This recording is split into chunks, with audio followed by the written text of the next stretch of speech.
Pemirsa, Anda menyaksikan Breaking News TV One bersama saya, Zinka Nela.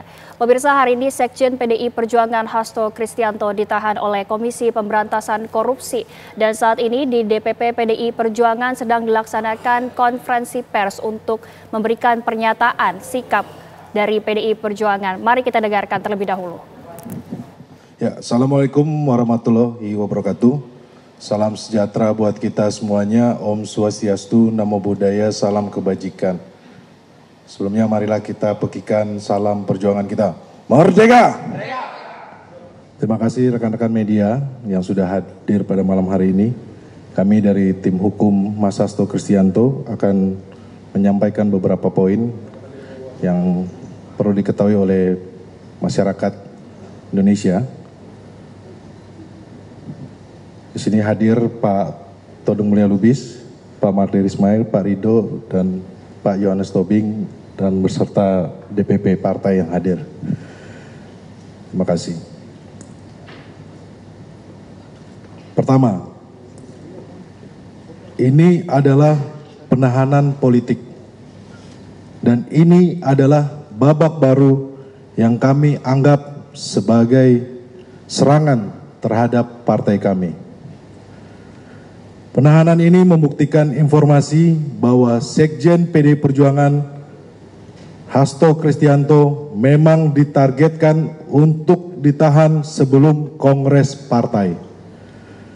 Mengapa ditargetkan? Karena peran seorang Sekjen sangat penting dalam sebuah organisasi partai politik. Penahanan ini adalah salah satu bagian dari operasi politik mengaut-aut partai. Tidak ada urgensi untuk melakukan penahanan. Sekjen Mas Hasto Kristianto selalu kooperatif dan kita juga masih mengikuti proses pra-peradilan. Kalau alasan untuk melarikan diri, Mas Hasto tidak akan kemana-mana dan selalu patuh dan datang setiap kali dipanggil. Sebagai Sekjen partai, beliau juga sedang sibuk mengerjakan banyak agenda partai, termasuk menyiapkan Kongres, jadi tidak mungkin akan lari. Terkait tindakan hukum yang dilakukan penyidik KPK dengan melakukan penahanan, kami menilai seperti yang sudah diketahui bersama, saat ini kami masih dalam proses pra-peradilan. Dan dalam proses itu tersangka tidak boleh ditahan tanpa melalui hakim pra-peradilan. Penyidik KPK tidak mengindahkan proses pra-peradilan kendati Pengadilan Negeri Jakarta Selatan telah menjadwalkan persidangan, bahkan telah menentukan hakim yang akan mengadili perkara ini. Sesuai ketentuan pasal 82 Undang-Undang Nomor 8 Tahun 1981 tentang Hukum Acara Pidana menyatakan bahwa jika dalam proses pra-peradilan hakim pra-peradilan memutuskan bahwa penahanan tersangka tidak sah, maka tersangka harus dibebaskan. Jadi dalam proses pra-peradilan, tersangka tidak boleh ditahan tanpa izin dari hakim pra-peradilan. Dan jika hakim pra-peradilan memutuskan bahwa penahanan tersangka tidak sah, maka tersangka harus dibebaskan. Catatan politisasi hukum. Sejak awal kasus ini muncul, semua orang bisa melihat bagaimana pada bulan Juni 2024, pada hari yang sama, Mas Hasto dipanggil oleh Polda Metro Jaya dan KPK untuk kasus dugaan hoaks dan kasus dugaan suap Harun Masiku yang sudah ingkrah. Pemanggilan ini sudah aneh dan ganjil karena muncul setelah Mas Hasto sebagai Sekjen PDI Perjuangan dalam banyak kesempatan menyampaikan sikap politik resmi PDI Perjuangan terkait kerusakan demokrasi yang dilakukan oleh pemerintah yang berkuasa saat itu, yakni Jokowi. Sejak itu, aparat penegak hukum menggunakan segala cara untuk menekan sekjen. Babak berikutnya adalah sehari setelah dilantik, Komisioner KPK yang baru langsung menargetkan Mas Hasto dan langsung menjadikannya sebagai tersangka. Pertanyaannya, siapa di belakang ini semua? Dugaan kami kuat penahanan ini dikendalikan oleh pihak di luar KPK dengan menggunakan tangan AKBP Rosa di KPK. Dugaan ini punya dasar yang kuat mengingat Komisioner KPK sendiri ketika itu mengakui mengalami kesulitan dengan para penyidik yang memiliki loyalitas ganda. Dalam rapat kerja dengan Komisi 3 DPR RI 1 Juli 2024, Wakil Ketua KPK Alexander Marwata menyatakan kesulitan menjadi pimpinan KPK karena tidak tahu penyidik, pegawai KPK loyal ke siapa. Masih ada jalur perintah atau komando dari instansi asal sehingga terjadi kepatuhan dan loyalitas ganda pada perintah pimpinan. Dan situasi ini belum berubah sampai saat ini. Perlu digarisbawahi bahwa PDI Perjuangan menginginkan KPK yang independen, profesional, dan bebas dari intervensi dari pihak manapun. Kami akan mengikuti pra-peradilan karena mekanisme pra-peradilan adalah hak hukum kami dan Pengadilan Negeri Jakarta Selatan telah menjadwalkan sidang pada 3 Maret 2025. Kepada seluruh kader keluarga besar PDI Perjuangan, kami minta tetap tenang dan solid di bawah kepemimpinan Ketua Umum Ibu Megawati Soekarno Putri. Semua kegiatan dan aktivitas partai saat ini dipimpin langsung oleh Ketua Umum Ibu Megawati Soekarno Putri. Selanjutnya untuk pembahasan pemeriksaan hari ini akan dilanjutkan oleh Pak Magdir Ismail. Silakan Pak.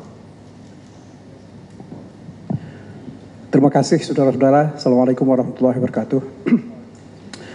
Saya kira kalau mengenai materi ya pemeriksaan hari ini, dari pemeriksaan ini seperti saya sampaikan tadi, tidak ada bukti permulaan yang ditunjukkan sebagai bukti permulaan bahwa Mas Hasto ini terlibat dalam suap menyuap bersama Harun Masiku, ya, yaitu menyuap KPU, anggota KPU. Itu pertama. Kemudian kedua, dalam pemeriksaan juga hari ini tidak ada bukti permulaan yang ditunjukkan atau dikonfirmasi bahwa Mas Hasto ini sudah melakukan perintangan penyidikan. Jadi kalau dari sisi bukti permulaan tentang penetapan sebagai tersangka, ya, belum ada yang jelas dikonfirmasi kepada Mas Hasto. Sehingga, dan inilah kan yang selama ini menjadi argumen kami di dalam pra-peradilan. Itu yang pertama yang ingin saya sampaikan.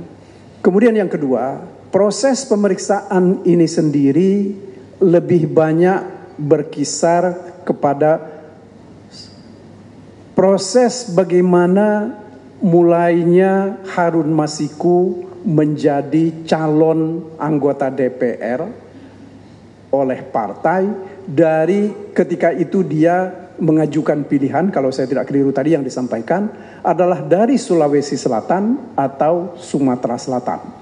Tetapi kemudian dia ditetapkan dari Sumatera Selatan dengan nomor urut 5 kalau saya tidak keliru. Nah, persoalannya terjadi adalah yang juga ditanyakan oleh pihak penyidik tadi, mengapa kok tiba-tiba ada GR dan ada fatwa yang dikeluarkan oleh Mahkamah Agung menyangkut almarhum Pak Nazarudin Kimas yang sudah terpilih ketika itu sebagai anggota DPR. Nah, itu yang dijelaskan oleh Mas Hasto bahwa terjadinya JR dan juga permohonan fatwa itu karena tidak ada dalam aturan KPU yang menyatakan bahwa kalau ada seorang calon anggota DPR terpilih, kemudian sebelum terpilih itu dia meninggal dunia, maka persoalan suaranya itu akan diletakkan atau akan diberikan kepada siapa. Nah, inilah salah satu persoalan pokok yang ditanya kepada Mas Hasto.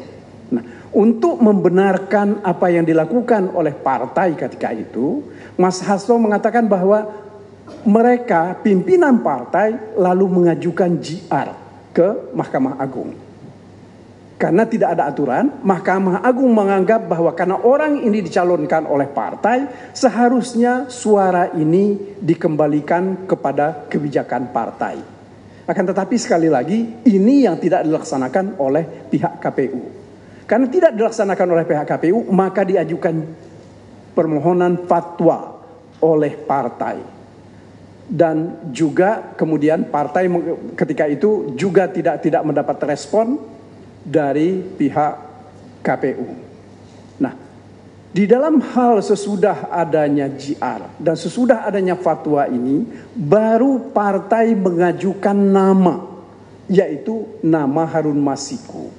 Karena menurut kedua putusan Mahkamah Agung dan fatwa Mahkamah Agung itu diserahkan sepenuhnya kepada partai.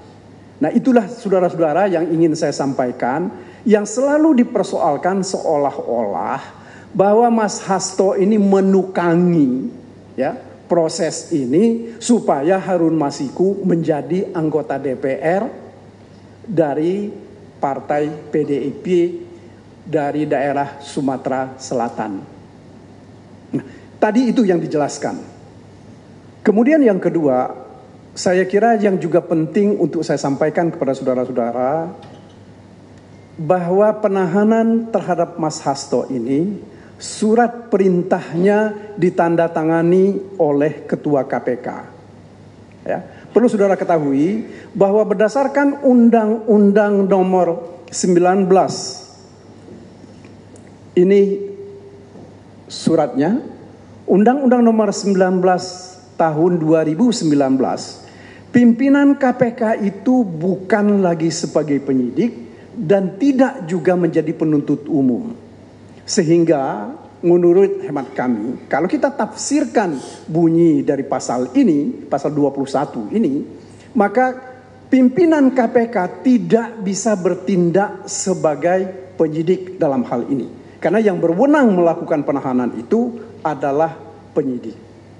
Ya, jadi yang saya ingin sampaikan secara tegas bahwa surat perintah penahanan ini tidak sesuai dengan ketentuan Undang-Undang KPK. Kemudian saudara-saudara, yang perlu juga saya sampaikan bahwa dalam